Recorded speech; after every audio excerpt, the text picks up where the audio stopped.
Hey, y'all. This is the Fishing Business Podcast, and I'm your host, Angie Thompson. Each week, we talk to thought leaders in the fishing business in the hopes of teaching you more about the business side of fishing.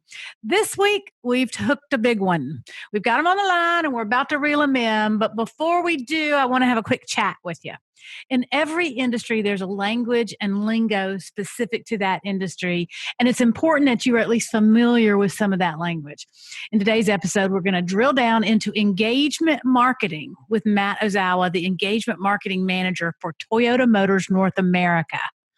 Now, I'm going to ask Matt to explain more about what engagement marketing is specifically. But before we get to that, I want to talk a little bit about the two big buckets that most marketing efforts fall into, and that's inbound and outbound marketing. First, let's talk about outbound marketing, because that's what most of us think of when we hear advertising or marketing. Outbound marketing is any kind of marketing where a brand initiates the conversation and sends its message out to an audience. Outbound marketing includes the more traditional forms of marketing and advertising like TV commercials, radio ads, print, and trade shows. On the other side of the spectrum is inbound marketing, which is when the customer is looking for the brand. Examples of inbound marketing are content marketing, blogging, search engine optimization or SEO, and opt-in email marketing. What you might notice about inbound marketing is that it's very hands-off and indirect. There's usually not a big noticeable sales pitch. Inbound marketing nudges customers down the sales funnel by increasing their engagement with the brand. And the sales funnel is basically the process a customer goes through from their first contact with the brand to a purchase. Now, why am I telling you all this? Because I want you to be knowledgeable, for one thing, and I want you to understand this marketing world better so you'll have more success inside the fishing business. And today's guest is a great one to pay attention to in order to learn from. His name is Matt Ozawa. Like I said, he's the engagement marketing manager at Toyota North America, or Toyota Motors North America. He's a big deal, y'all. I'm so proud to have him here today. This is going to be good. Y'all ready? Let's go.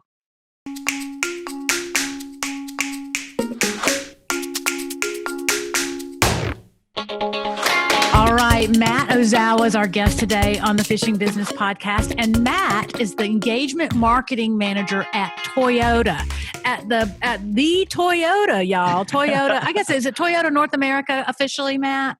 Toyota Motor North America. That's correct. Okay. And are you the only engagement marketing manager, or are there several in different categories?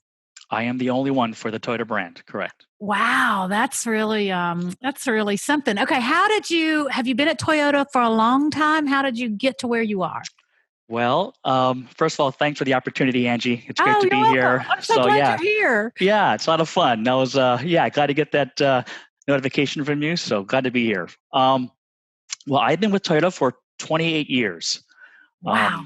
I started pretty much straight out of college, and it's been a great career so far. I've been fortunate to work at all three divisions of Toyota, and that includes Toyota, Lexus, and even Scion when Scion was still around. Wow. And most of my career I split my career pretty much 15 years in our field offices in Chicago and San Francisco, and of course working at our headquarters both here in Torrance and now in Plano, Texas.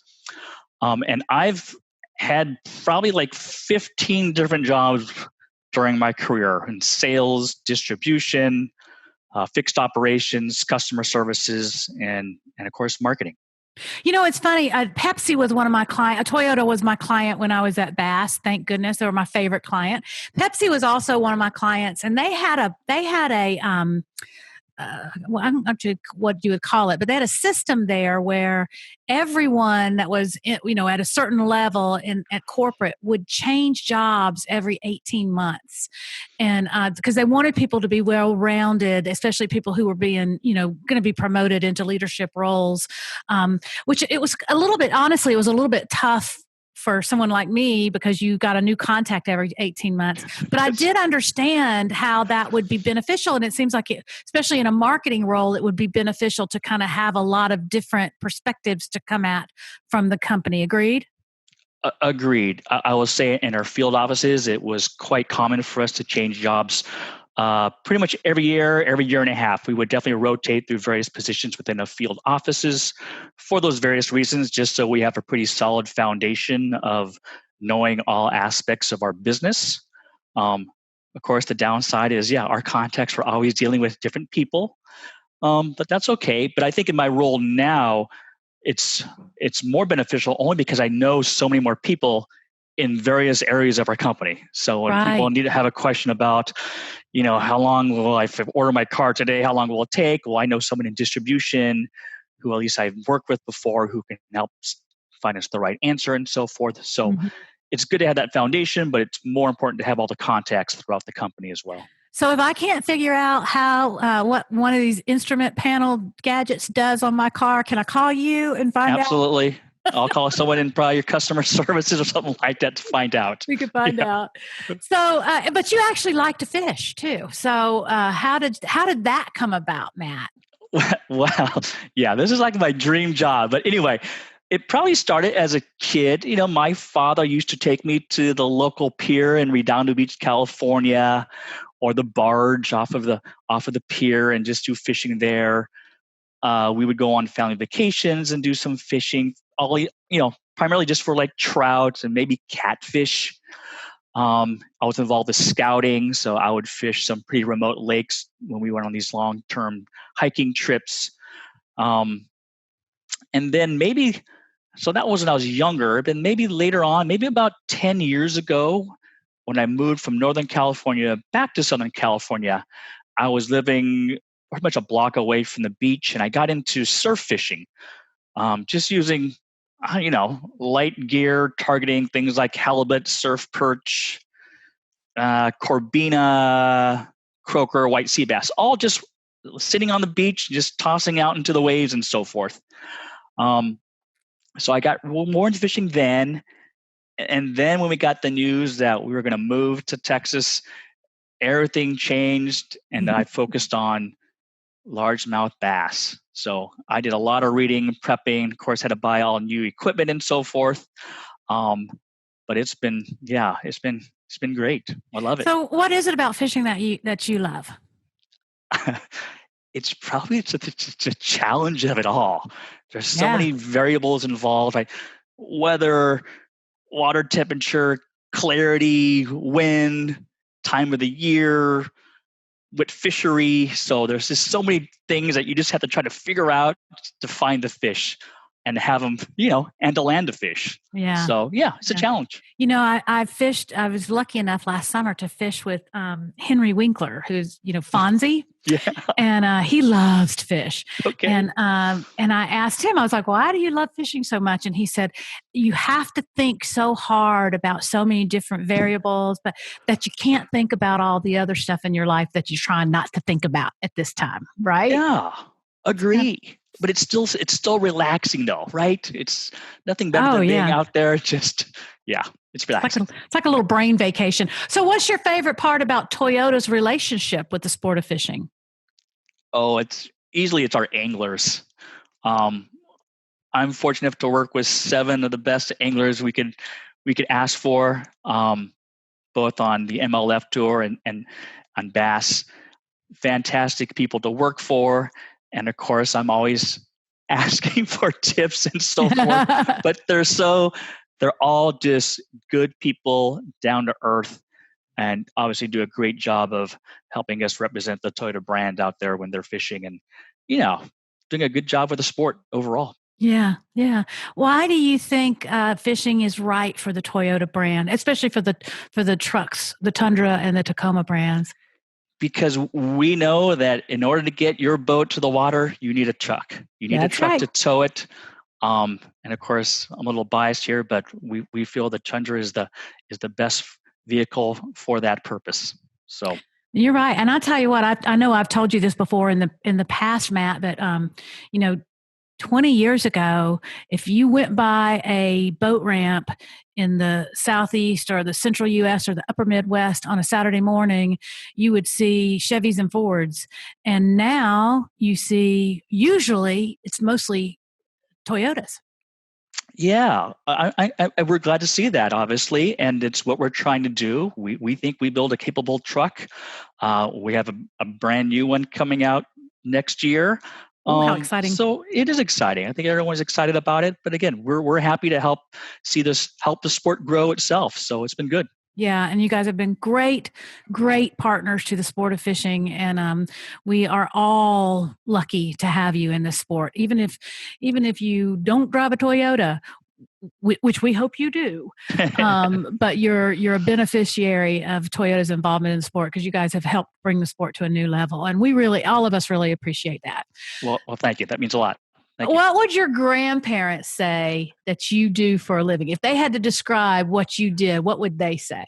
Or how would you tell them what you Well, they would probably say, "Yeah, you get paid to do this." right. You really, I look at it, it's like a great way to travel across the US, meet tons of super nice people, and showcase the great products that Toyota builds. I mean, it is crazy. I feel very fortunate to be in this position that I am. It's taken me 28 years to find this job, Yeah. but yeah, lucky me, really. Yeah. Yeah. I hear that a lot in this business. Well, lucky me. So, what's not on your resume or your LinkedIn profile? What's something that people don't know about you? Well, I guess yeah, I am like the black sheep of my family. I don't know. That wouldn't be on my resume. Really? I was the youngest of five boys.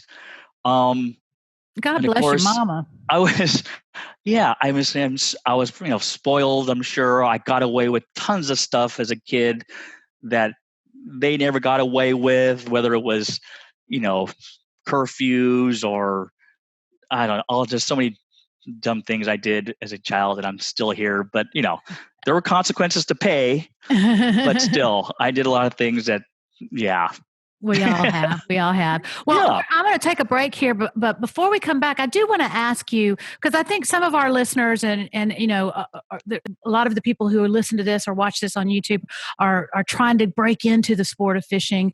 What is engagement marketing? What does that mean? Um, for us, it's really one of the few departments within Toyota where we actually have an opportunity to interact one-on-one with consumers.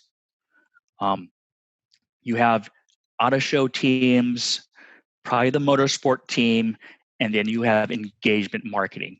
And really, we know people aren't going to a music festival. We know they're not going to a bass tournament to buy a car.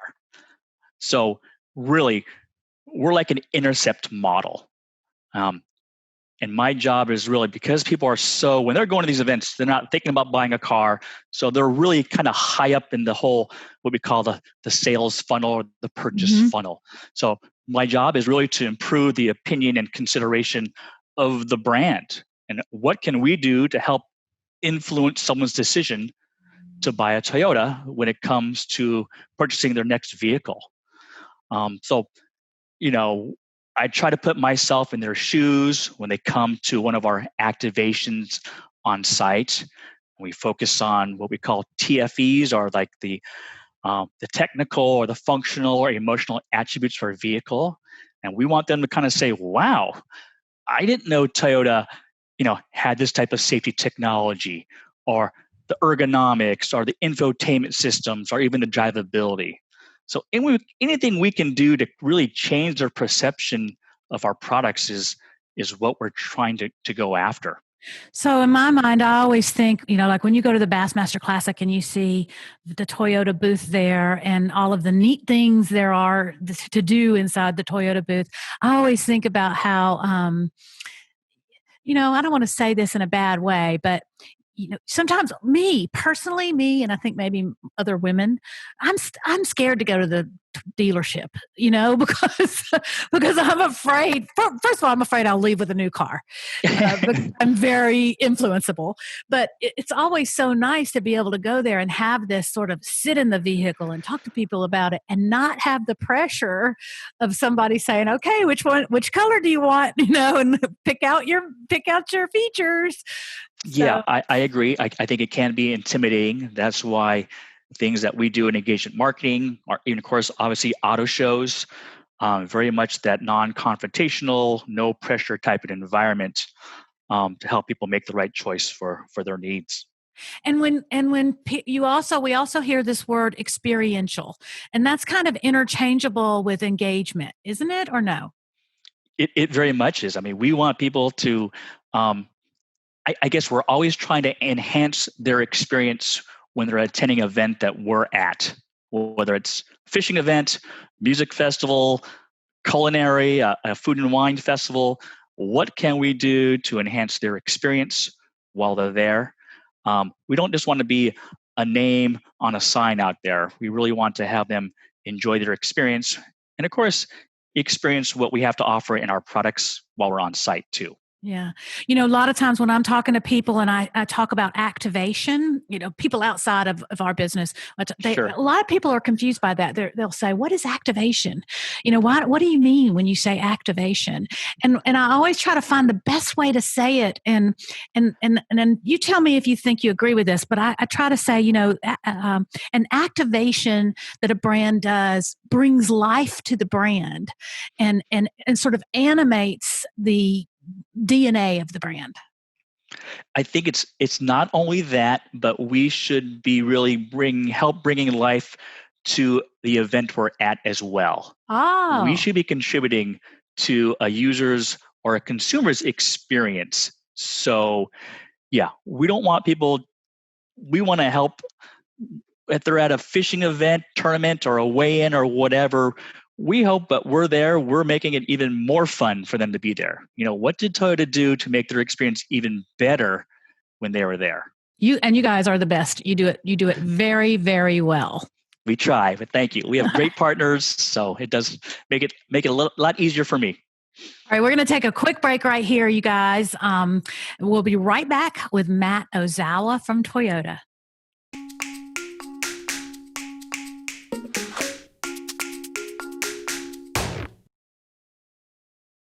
Hey, if you're enjoying this podcast, check out fishingbusinessschool.com, where you can see video uploads of the podcast, as well as my blog, where I give you more practical advice on the business side of fishing. fishingbusinessschool.com. Come see me over there. We're back on the Fishing Business Podcast with Matt Ozawa. Matt Ozawa. I'm saying it right, aren't I? You got it. Sorry, I'm Southern. I can really mess up a name now. Matt's the engagement marketing manager at Toyota, and he and I have worked together in the past. Great guy, very, very smart. And I'm so excited that he's here today and able to spend some time with us for you guys, so you can kind of listen to a great marketing mind. Matt, we talked before the break about how you came through a career path at Toyota in different departments. How has your experience in the sales side of the business influenced your decision-making and philosophy, how you approach things in engagement marketing?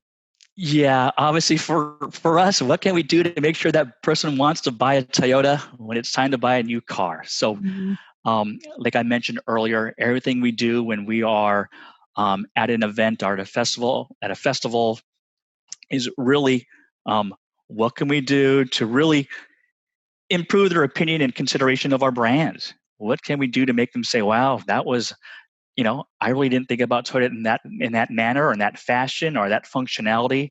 I'm going to put that on my consideration list. So when I go buy a car next time, it's going to be one of the brands I look at. So it's really we hear sales and marketing all the time, and they seem to go hand in hand. But what is the difference in sales and marketing? Because I say all the time, I'm like, we're marketers, but we're also salespeople, y'all. We're all salespeople. So what is the difference in your mind? Interesting. I think I am more about maybe I'm considered less pressure. Marketing, we're trying to draw awareness to our products, make them create some type of, I hate to say incentive or reason, really, maybe it's more of a reason. Create an incentive why they should choose Toyota over any other brand, and Right. help them choose on their own and make that decision on their own. Whereas sales, maybe it's a lot more pressure, buy now, Yeah. best deal today.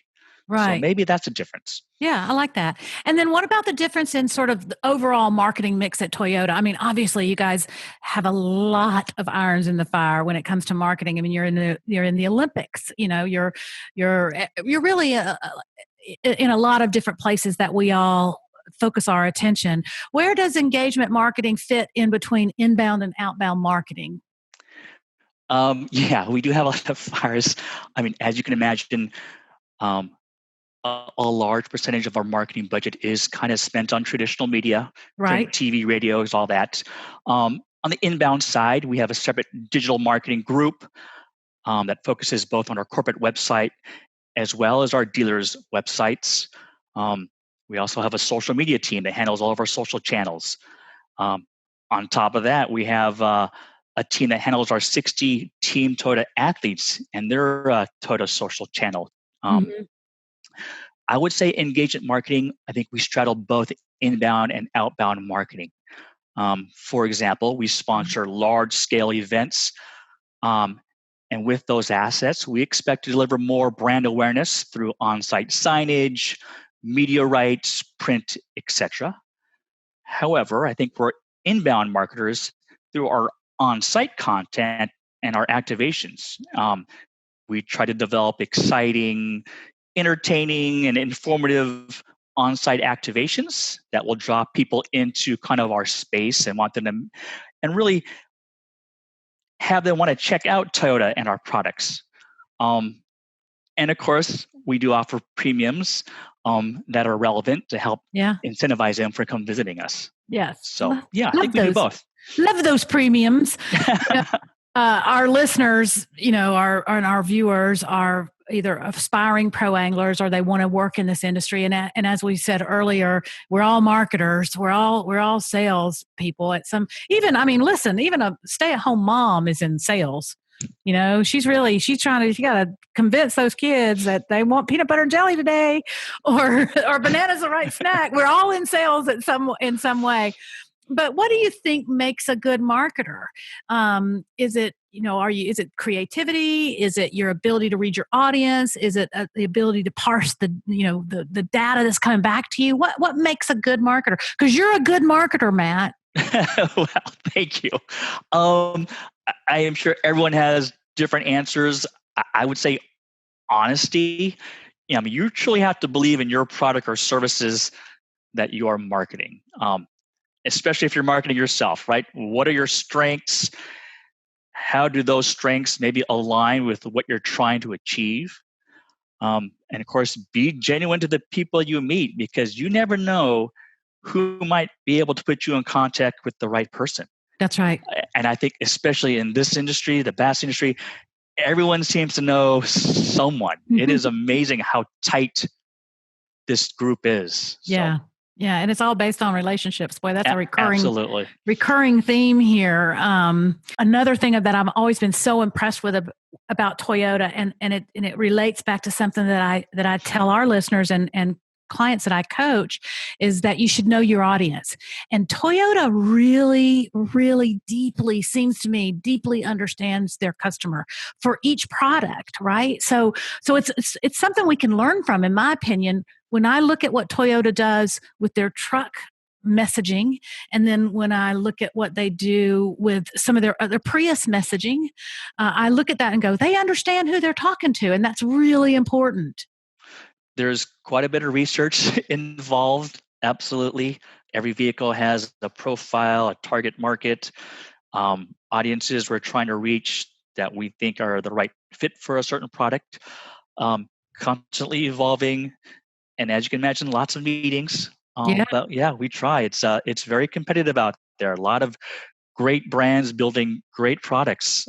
So we have to, yeah, we have to stay on our toes. But the rest of us, I think the rest of us can learn from that. And I learn from it. Like I said, I can look at what you do with your different products and think, oh, that makes perfect sense. They're trying to reach a mom with this vehicle, Right. or they're trying to reach a certain kind of guy with this vehicle. And I can look at how you tell your stories and do your messaging and go, that makes so much sense. I can do the same thing. Got it. And I think it's kind of fun from my end to see how we're trying to maybe steer a product towards a different audience. Maybe the new Sienna that we're coming out with. I think the whole when everyone thought about Sienna, soccer moms and so forth driving a minivan, but now we're finding there's a whole new different audience that are attracted in driving minivans. Maybe it's maybe more grandparents now who are taking care of the grandkids and taking them on little excursions, or more active people, young adults who want the freedom of having extra space and the functionality of a van. So it's interesting to see how different these audiences can and evolve over time. And now, speaking of audiences and how you interact with them, you have relationships with a lot of different types of personalities and celebrities and athletes and public figures. What do you look for in the personalities that you partner with?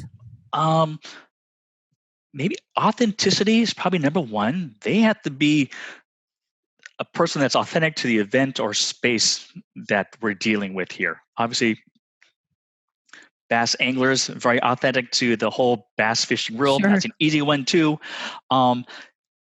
Character, what do they stand for? Are they a role model? And then maybe third is personality. Are they likable? Can they engage with consumers both maybe in person and digitally? And lucky for us, I can tell you my 7 anglers that we have, our Team Toyota anglers, check all those boxes for sure. Oh, 100%. 100%. Absolutely right. Yeah. And now, also, it's what you're really talking about there in so many words, in some ways, is that they have their own brand. They have their own personal brand, and it dovetails nicely with your brand. Who is somebody outside of the fishing world that does it right in terms of marketing and developing their personal brand that the rest of us could learn from? One name that probably comes to mind is J.J. Watt. He's a defensive player for the Houston Texans. Obviously, being a great role model in his community. When the Hurricane Harvey hit his area, he did a hurricane relief fund that his goal was really just to raise $200,000. He ended up raising like $37 million. Incredible. So he's really gone from just your, I guess, regular pro athlete to now being more of a role model in his community. And now he's launching, I think, some online, this more televised thing called Ultimate Tag. It's really just like taking the whole traditional playground game of tag and having others now compete in this obstacle course and so forth. And how cool. He'll be hosting it and stuff. So it is kind of interesting to see how people have really changed their persona, marketed themselves in a totally different way than how you would perceive that person before. Like, he's a pro football player, but now he's a host, and now he's a great, community leader. So that's one person that just comes to mind. I love that. I will watch him more closely. Of course, obviously aware of him. And you're right, that hurricane really made a big, he made a big difference during that time. And that's really when I sort of became a little bit more aware of him, but I will pay closer attention now.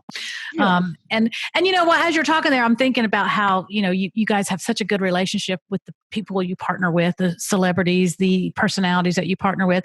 And you also have you take very seriously your relationship with your consumers and also your partnerships with other people like the fishing industry. Now, it's the culture of the company of Toyota. Does that affect those It seems like it's part of the culture, it's relationships. Is that right? And how does that affect how you market? How does the culture affect it? Yeah. Very true. One of our main guiding pillars at Toyota is respect for people. Mm, Um, Internally within Toyota, we're always looking for ways to help them develop both personally and professionally. In addition, we encourage open communication and transparency. So we look at sponsorships really as partnerships. Through this partnership, each of us really should be able to grow and develop and become better. And this won't happen or wouldn't happen unless there's a certain level of transparency and sharing of ideas and objectives. yeah. If you're looking at our portfolio of properties, just within engagement marketing, it would be common to see that our partnerships span several of them span more than 10 years. I mean, our Oh, right. partnership with BASS, it spans 16 years now. Dew Tour is 15 years. Stagecoach Country Music Festival is 13 years. And those are just a few examples for us. So we do value long-term partnerships for sure. And I will add to that, Matt, that in my time in sales at Bass, I dealt with a lot of different brands, and no one was more respectful of us, of Bass and the sport of fishing and the people that worked at Bass than Toyota, and never felt like I was being condescended to at all. There was so much respect there, and that spirit of trying to help each other grow was Right. just a beautiful part of the relationship. In my opinion, it was my favorite. It was my favorite relationship. It really was. Thanks, Angie. That's super nice. And I'm Great. glad you felt that way because, that is the way we are really, that is our culture. We have to treat everyone equally. I'm glad to hear that. And with respect. It really is. It was very refreshing. Okay, what's something that somebody has done lately in marketing that has surprised you? Um, I think lately with all this COVID-19 stuff, Yeah. um, I I will say like NASCAR and their whole like iRacing series was was remarkable. The fact that they can still this whole virtual racing series and how they were able to, draw 1 million fans to watch these guys race virtually was incredible. They still Right. stayed relevant with their fans. They were still able to engage with the fans and still promote the NASCAR brand. So brilliant. It was awesome. It's just a great way. Where we're all forced to kind of change how we do things now because of this whole new norm of social distancing and so forth. Right. Yeah, no, that you're right. That's a great example. That's a great example. Can I tell you mine? Sure. So I went to high school with a woman named Michelle McKenna, who is the CIO, the Chief Information Officer of the NFL. Okay. And so they did their virtual draft. Yes. That was her. Got it. And the reason why it's surprising to me is that they pulled it off. Yes. Because look, Matt, how many times do we have problems just with a Zoom call? Okay. Yeah. And so how true. they did this was just incredible. Yes. Right? Did they have I don't know how many more millions of fans watching the draft? It was bigger. It was bigger Yes. than, and they had almost 200 live feeds going. And I was blown away that there didn't seem to be, now I'm sure there were problems. Yeah. But I never saw them. But that's why really, if there's the blessing to COVID-19 is the fact how we've all as marketers have really had to change the way we do things to reach this audience now. So yeah, that's right. Yeah. Well, I think some good things are going to come out of it. I really do. I think I think we're all going to have to innovate, or we all have innovated, and it'll be interesting to see where that innovation takes us next. Right. And with that in mind, things change so quickly. What do you do to continue to grow and learn about your world and your role? I kind of struggle with this myself because there's so many places to look. It's like where should I focus my attention to try to get better? Well, Angie, luckily for me, I have 4 advertising agencies that support pretty much what I do. So they're the ones that really keep me and my team informed, and they stay on top of the trends. And we've seen consumer interest in live events and attending live events continue to grow year after year.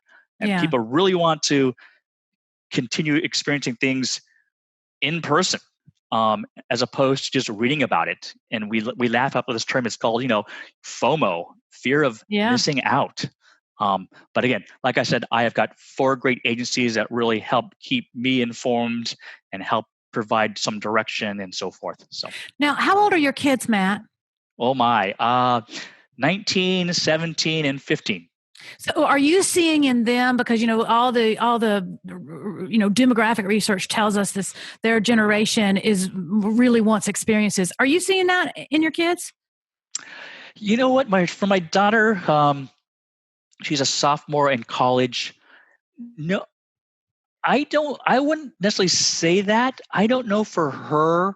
She is, I only say that because she's a little more introverted. Mm-hmm. Whereas my son, who will be a freshman in college, I could see him attending a lot more things. He's always out with his friends or always doing stuff. And I would expect from him, he's really enjoyed it when I've had a chance to take my family to some music festivals. He has really enjoyed that atmosphere. I guess they all have, just kind of being able to experience their favorite artists live in person and just engaging with the audience and being part of that whole rush. Yeah. So, yeah. oh yeah. I hope COVID doesn't rob us of that, because that is a very special part of what we do. And because of brands like Toyota, those experiences have been elevated. I can remember going to, I don't want to date myself here, but I can remember going to college football games when I was in college. I mean, we were there, for the game, and it was fun. Believe me, it was fun. But now you go and it's a completely immersive experience. Like there's everything about it. It's not just about the game on the field between the white lines. It's the whole day. Right. And that's why you'll laugh. I told my kids when they're choosing their colleges, I said, I don't care where you go, as long as you go to a school that has a big football team. So that way you'll experience what I didn't get to experience, and I can root for your team while watching them on TV. There you go. That was the bottom line. So where do they go? One goes to the University of Oregon. My son will go to Texas A&M. And my youngest, she's only in 10th grade. All right. Can I lobby for Auburn? I don't believe me. Can I lobby for an SEC school here? Okay, well, you got to have one to experience that. That's funny. Matt, what have I? Is there anything I should have asked you that I haven't asked you? No, I think we pretty much haven't left any stone unturned. Yeah. Okay, good. Well, then I'm going to take a quick break, and we're going to come back in just a minute on the Fishing Business Podcast with Matt Ozawa from Toyota. I really want to hear from you to know what kind of questions you have and how I can serve you best in this podcast. The easiest place to reach me is probably at Facebook or Instagram, where you can find me as Fishing Business Podcast, or on YouTube, but you'll have to search for me there by typing in Fishing Business Podcast. Holla!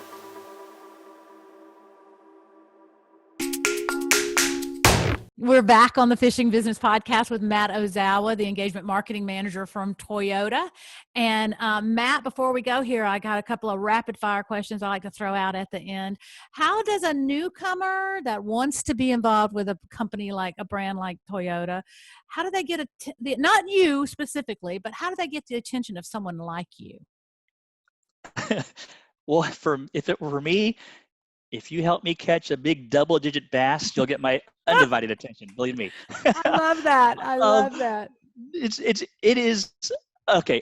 Honestly, I know it is very difficult to get into any big company, right? Yeah. Especially for me, I'm pretty much a little more behind the scenes. I keep a low profile.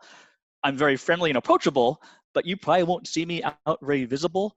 But for us to get into just a company like Toyota in general, obviously we have external job postings all the time. We have a management training program too. So I know we target certain schools to recruit from and so forth, whether that's engineering or business in general. But there is no specific major or profile of person that we look for. Yeah, you just have to stand out, really. Yeah. It's tough, but I Yeah. understand it's competitive out there. Yeah, and I would think that, going back to the things that you highlighted early in the show about what kind of people you like to engage with, be more of that, Yeah, right? Be more authentic and relevant in your space and right. be you. Be you. Absolutely. Because Yeah. yeah, eventually you'll come out, right? So That's right. you don't want to let us find out too late. So That's right. Who's your favorite person or brand to follow on social media? okay, I will honestly say I don't have necessarily a favorite person or brand. Um, I've been doing a lot more kayak fishing. Oh, I So love that. lately, I have been doing a lot of YouTube searching on how to modify um, my kayak and install certain accessories and so forth. So there's like 20 different people and things I follow very specific to kayak modifications. I love that. I love kayak fishing too, and we had recently had Jim Sexton on, who is the VP of digital at Bass, and he was saying that kayak content that they're doing at Bass is really resonating with people, and I can see why. Yeah, it's obviously for most of us who maybe don't have the ability to purchase a bass boat, don't have access to large bodies of water, kayak is a very affordable way to fish some new areas. And you know what? It's an affordable way to find out if you like it. True. Agree. I mean, really, if you don't have somebody in your life that has a boat, there's a big distance from going from fishing on the pier to buying to investing in a bass boat, because not only is it the financial investment of a bass boat, but also, I mean, this is like the way I look at it. I'm like, how would I know how to not run aground? You know? I mean, seriously. But a kayak, I can do that. That's a transition I can make, right? Exactly. That's funny. All right, Matt, one final thing. What's your best business advice that you'd give someone that's just starting out? um Show initiative. Demonstrate that you've shown initiative in the past, whether that's how you got the job or how you earned an ideal assignment or you got to do something that others wanted to do. Really, what kind of initiative are you demonstrating day in and day out? And I know it's tough, but I can tell you, for me personally, when we're looking at people to hire into Toyota and stuff, a lot of it is dependent on referrals. Yeah. If you put a referral on your resume, believe me, I am going to call that person to find out what kind of worker you were. Did you show the initiative on the job while you were there? What do you do to stand out? So, Yeah. yeah, I struggle with that with my own kids. So I know it's Well, tough, but you know what it made me think of, Matt, is we told our kids when they were in sports, I would always say, listen, when you're coming off the bench and you're going into the outfield, you need to hustle out there. right. I don't want to see you walking out there. You need to run out there because you want to show the coach that you're into it. And that's a way to tell a kid, but really in the real world, you want to show everybody that you're into it and you're ready to hustle. Yeah, exactly right. You mean it. So, Yeah, that's right. Well, thank you so much for being here today, Matt. I know you've got tons to do. And to be honest with you, I was shocked when you said you would do this because I was like, oh my gosh, I can't believe I'm going to get Matt's time. It's thanks, fantastic. Angie. I No, appreciate it so much. it's a great opportunity. I'm glad I was able to participate. Yeah, if I can All do right. anything else for you in the future, let me know. Thank you, Matt. Thank you so much. Thanks, Angie. Well, there you go. I'm so thankful to Matt for being on with us today. I'm going to write him a thank you note tonight because thank you notes are important, y'all, especially handwritten ones. I'm going to talk more about that later. That's it for this week's Fishing Business Podcast. Let me know how I'm doing. Find me on Facebook or Instagram and reach out to me. Comment on YouTube or rate the podcast on iTunes or your podcast player and leave a review there too. It's really important.